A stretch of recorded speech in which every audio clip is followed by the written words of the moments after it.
Olá, amigos, frequentadores do Centro Espírita Deolindo Alves, este que nos dá a oportunidade de estarmos aqui transmitindo mais uma vez palavras e ensinamentos do Mestre. Espero que estejam todos bem e que possamos compartilhar de mais ensinamentos do Evangelho segundo o Espiritismo e dos nossos amigos que trazem mensagens sempre tão atuais na nossa existência.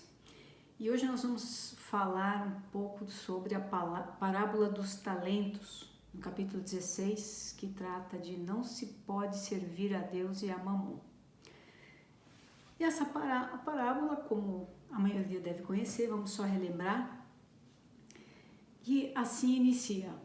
O Senhor age como um homem que, tendo que fazer uma longa viagem para fora de seu país, chamou seus servidores e lhes entregou seus bens.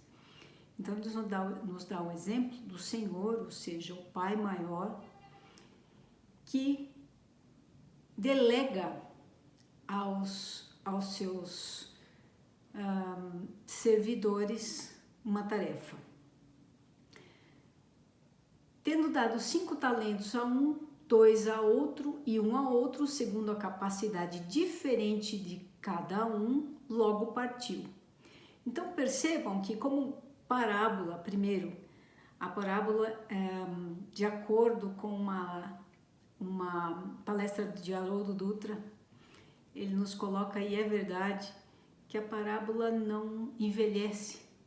Na verdade, nós estamos falando de um exemplo, de uma linguagem de 2000 anos atrás, que nos traz a atualidade de uma outra forma de interpretação, e por isso ela sempre se atualiza, trazendo a mensagem para cada momento. Nós aqui agora, no momento de transição para a regeneração, Deus está nos delegando talentos. E um dado também importante que ele nos comenta é que talento, ao contrário do que eu mesmo imaginava, que seriam moedas, não são. Na verdade, talento era uma forma, era uma medida, ok? Como se fosse um círculo, né? Uma peça, né? Relativamente forjada, vamos dizer assim, tanto de prata quanto de ouro, mas era uma medida, né, que pesava em torno de 30 quilos, tá? De acordo com as informações de Haroldo Dutra dentro das suas pesquisas, né? E ele, como advogado e juiz, é um profundo leitor e conhecedor e pesquisador daquilo que ele nos traz, né, em suas mensagens também, em suas lives e palestras.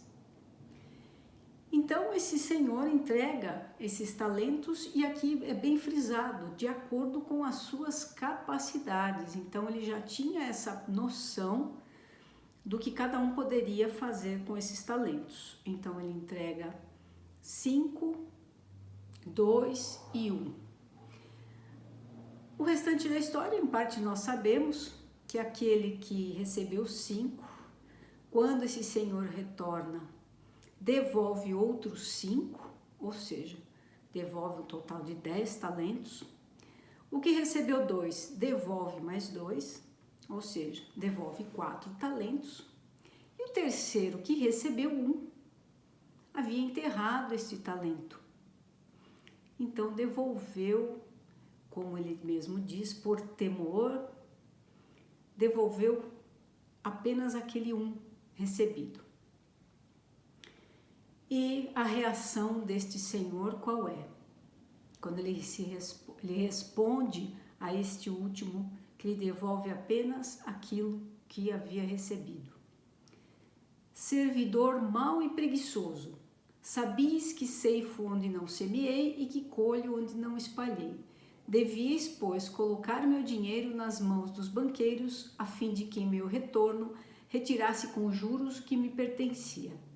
Tirai-lhes, pois, o talento e dai-o àquele que tem 10 talentos, pois dar-se-á a todos que têm e terão em abundância, mas aquele que nada tem, tirar-se-lhe-á até mesmo o que parece ter, e que se lance esse servidor inútil nas trevas exteriores. Ali haverá choro e ranger de dentes. Isso que se consta em Mateus, no capítulo 25, aqui dentro do Evangelho segundo o Espiritismo. Então, o que nós podemos verificar aí são várias, vamos dizer assim, várias lições. Primeiro, dessa questão temporal, né, que nós temos hoje. Um momento bastante delicado da nossa história, e como já dissemos aqui, nós optamos por estar num momento delicado, decisivo no sentido do quê? Das nossas escolhas, das nossas opções, que caminho seguir, que passos dar, justamente quando recebemos os talentos. Entre essa e outras encarnações, nós temos recebido talentos de acordo com a nossa capacidade, de acordo com a aceitação do desafio de cada encarnação e junto aos quais estamos inseridos, seja família, amigos, trabalho, enfim, tudo que nos cerca, tudo que faz parte da nossa caminhada. E fomos recebendo esses talentos, não nos lembramos exatamente o que fizemos com eles, mas ainda continuamos com a mesma medida, no sentido de capacidade de melhorar aquilo que recebemos, de fazer frutificar. Mas afinal de contas, o que são esses talentos? Não é tão difícil assim identificar, né, que são as possibilidades de cada um, de cada ser, de fazer algo melhor com aquilo que tem, independentemente do que recebe, independentemente do tamanho do talento que que seja provido, no sentido de utilizá-lo bem e fazê-lo multiplicar. E a multiplicação, como já vimos inclusive em outras lições do Evangelho, na própria história e caminhada de Jesus, a multiplicação faz parte o tempo todo do seu ensinamento. Então, cabe a nós o aprendizado de multiplicar. Mas multiplicar o quê? Principalmente o amor, a dedicação. A lei maior, ela não tem, vamos dizer assim, a medida dessa multiplicação, mas nós temos que multiplicar. O próprio Haroldo dá um exemplo que me marcou bastante e achei interessante, de como receber uma semente, e é como se alguém perguntasse para aquela semente: quantos frutos essa semente dará? Não sei, mas eu posso fazer o meu melhor e eu sei que aquela árvore pode dar frutos, muitos frutos e bons frutos. E a lei da natureza é assim, ela é da progressão, ela é da abundância, ela é do ofertar. Inclusive, uma árvore não julga se para aquela casa ou aquela plantação ou aquele local ela, talvez nessa posição aqui eu tenho apenas 5 laranjas para oferecer. Do jeito que esse proprietário age, darei só 2. Claro que aí existem os cuidados com aquela planta, sim, mas aí ela simplesmente reage de acordo com a sua natureza original, mas que é sempre de frutificar e se multiplicar. Essa é a lei maior, sempre. E é por isso que eles nos traz aqui essa questão dos talentos. E é claro que aquele que recebe mais tem mais responsabilidades, não tenham dúvida, porque a partir do momento que adquirimos mais conhecimento, que adquirimos consciência, a nossa responsabilidade se amplia e os nossos deveres começam a ser trazidos naturalmente. Porém, nós conseguimos exercê-los com felicidade, com plenitude, porque a partir do momento que entendemos essa multiplicação, além dela nos tornar leves, melhores, elas impreterivelmente retornam a nós.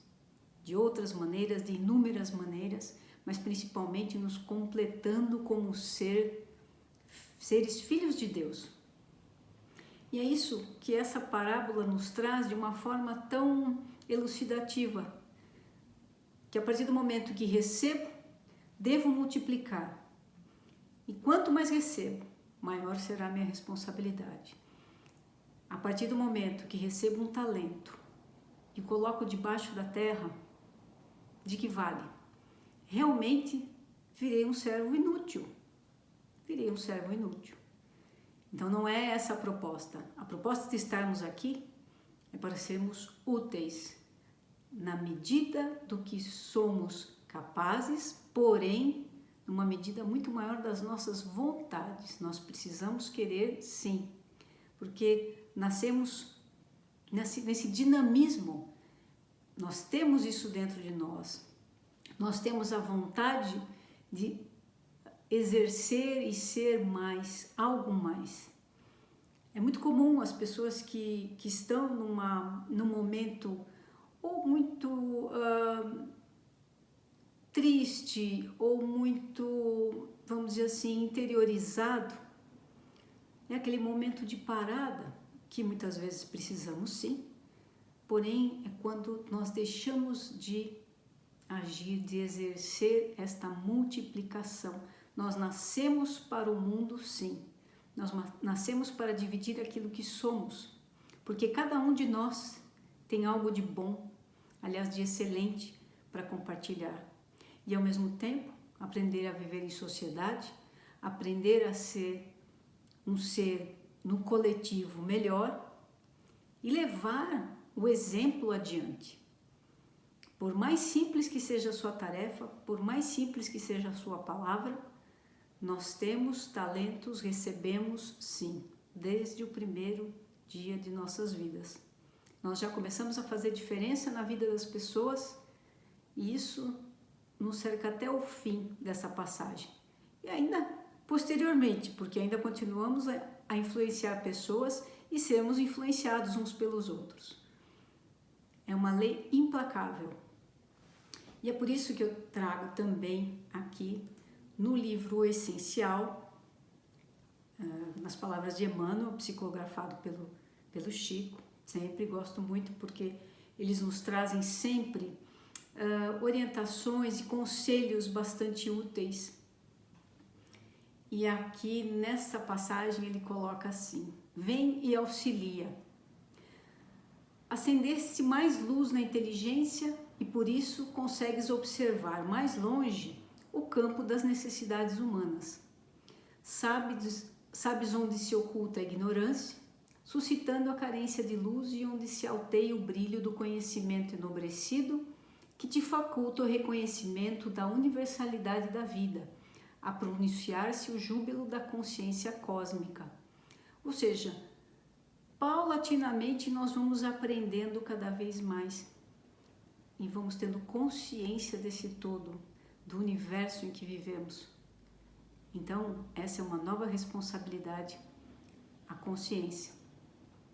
Entretanto, não ouvides estender a mão aos companheiros que renteiam contigo, chegando da retaguarda, ou seja, não esqueçamos aqueles que ainda não adquiriram essa consciência, que estão, talvez, num degrauzinho um pouco abaixo, no qual nós já estivemos também. E não esqueçamos de olhar que há aqueles que estão no degrau acima e que teremos muitos degraus ainda a subir. Muitos se marginalizam nas trevas por desconhecerem o caminho que já podes trilhar. Ontem, igualmente, tateavas. Hoje, conheces. Reparte o pão da luz espiritual que amealhaste, a fim de que outros se nutram dele, de modo a buscarem por eles próprios a riqueza das instruções que usufruís. Porque nós podemos falar, nós podemos agir, mas é cada ser que precisa querer, precisa assimilar e entender que essa luz, primeiro, já está dentro de cada um de nós. Basta apenas tirar as trevas, deixá-la se emanar para iluminar o que está fora também. Não reproves aqueles que ainda não dispõem da força precisa, a fim de acompanhar-te, eles que te aguardam as diretrizes. Sim, nós podemos direcionar muitas pessoas. Aí cabe a nós decidir para o bem ou não. Sabes que ninguém adquire elevação espiritual por osmose. Em razão disso, todos os irmãos que vacilam na estrada, entre a negação e o sofrimento, entre a dúvida e o desânimo, não te reclamam prodígios que lhes operem a renovação do mundo interior de um momento para o outro. Nós sabemos disso porque já passamos por isso tudo. Todos eles, filhos de Deus, tanto quanto nós, são criaturas que se candidatam à escalada para a vida maior e, para isso, te rogam apenas o calor da simpatia e uma réstia de luz. Então, muitas vezes, não é preciso de mais, não é preciso de um grande talento para que nós possamos acender a luz do próximo, para que nós possamos incentivar o próximo, para que nós possamos dar o melhor na nossa medida, mas que para aquele outro pode fazer uma significativa diferença. Pode significar, inclusive, a própria vida.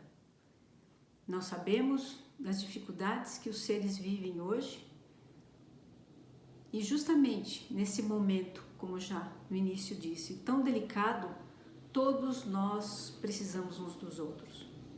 Então fica aqui uma mensagem muito positiva de Emmanuel e Chico Xavier, além do Mestre, para nós, para as nossas escolhas, nossa caminhada, nossas palavras e principalmente nossas ações. Que fiquem todos bem, não esqueçam de fazer o seu Evangelho do lar e acompanhar as vibrações do Sr. Eufrásio. Um grande abraço a todos e muito obrigada.